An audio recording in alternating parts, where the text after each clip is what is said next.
Congress party senior నాయకులైన గౌరవ జీవన్ రెడ్డి గారిని మర్యాదపూర్వకంగా ఈరోజు జిల్లాలో రాష్ట్రంలోనే కాంగ్రెస్ పార్టీ పెద్ద దిక్కుగా ఉన్న జీవన్ రెడ్డి గారిని కలవటానికి నేను మరి అదేవిధంగా లక్ష్మణ్ కుమార్ గారు, ప్రభుత్వ విప్పు ఆది శ్రీనివాస్ గారు, ప్రభుత్వ విప్పు మా పెద్దపల్లి శాసనసభ్యులు విజయరమణారావు గారు, అదేవిధంగా మా రాష్ట్ర చైర్మన్ తహార్ సాబ్, మా మోహన్ గారు, సోదరులు నర్సింగ్ గారు అందరం కూడా రావటం జరిగింది. ఎప్పుడు కూడా రాష్ట్రంలో కాంగ్రెస్ పార్టీ అధికారంలో ఉన్నా లేకున్నా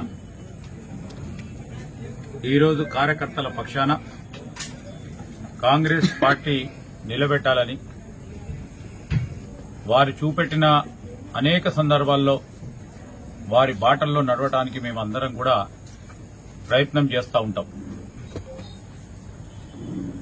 ఈరోజు కాంగ్రెస్ పార్టీకి సంబంధించి అనేక సందర్భాల్లో కూడా వారు పెద్దలు జీవన్ రెడ్డి గారు శాసన మండలిలో గాని, ఈనాడు ఈ జిల్లాకు సంబంధించి గాని రాష్ట్రంలో గత 10 సంవత్సరాలు పూర్తి స్థాయిలో ప్రజల పక్షాన్ని నిలబడ్డ వ్యక్తి. మొన్న పార్లమెంట్లో కూడా చాలా కాంగ్రెస్ పార్టీ పక్షాన మరి ఆ సీట్లో పార్టీ నిర్ణయం చేసి నిలబెట్టాలని ఆలోచన చేసినప్పుడు పార్టీ ఆదేశానుసారం ఆనాడు 2007లో 2008లో పార్లమెంటు స్థానానికి కఠినమైన పరిస్థితుల్లో సమయంలో కాంగ్రెస్ పార్టీ పక్షాన పార్లమెంటు సభ్యులుగా నిలబడ్డారు. అదేవిధంగా ఈరోజు కూడా మొన్న పార్లమెంటు సంబంధించి కూడా అక్కడున్న పరిస్థితులను తెలిసి కూడా ఈరోజు కాంగ్రెస్ పార్టీని నిలబెట్టాలి అని వారు ముందుకొచ్చి నిలబెట్టడం జరిగింది. మరి ఈ సందర్భంలో కూడా వారిని మేమందరం కూడా మరి నిన్న జరిగిన సంఘటన విషయంలో పెద్దలు జీవన్ రెడ్డి గారు మనస్తాపానికి గురైనారని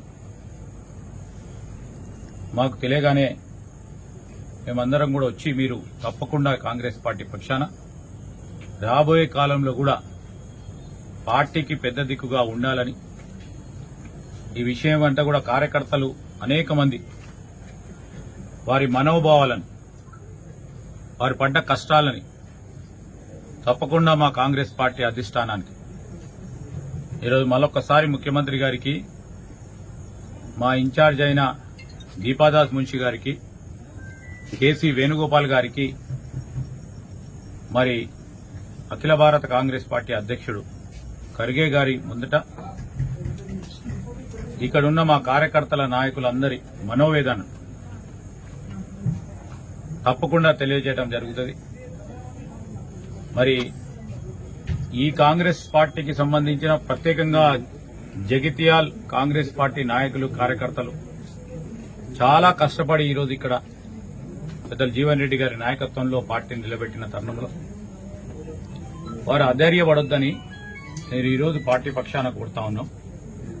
తప్పకుండా వారికి న్యాయం చేసే బాధ్యతలో తప్పకుండా చేసే ప్రయత్నం చేస్తామని ఈ సందర్భముగా తెలియజేస్తా ఉన్నాం. హామీ ఇవ్వడానికి పెద్ద ఆయన పెద్ద దిక్కు. ఈ వీడియో మీకు నచ్చినట్టయితే లైక్ చేయండి, 10 మందికి షేర్ చేయండి. అలాగే కామెంట్ల రూపంలో మీ అభిప్రాయాలను మాతో పంచుకోండి. Nationalist hub group of channels ను సబ్స్క్రైబ్ చేసుకుని తెలుగునాట జాతీయవాద జర్నలిజాన్ని ప్రోత్సహించండి. ఈ వీడియో కింద ఉన్న బెల్ ఐకాన్ పై క్లిక్ చేయడం మర్చిపోవద్దు.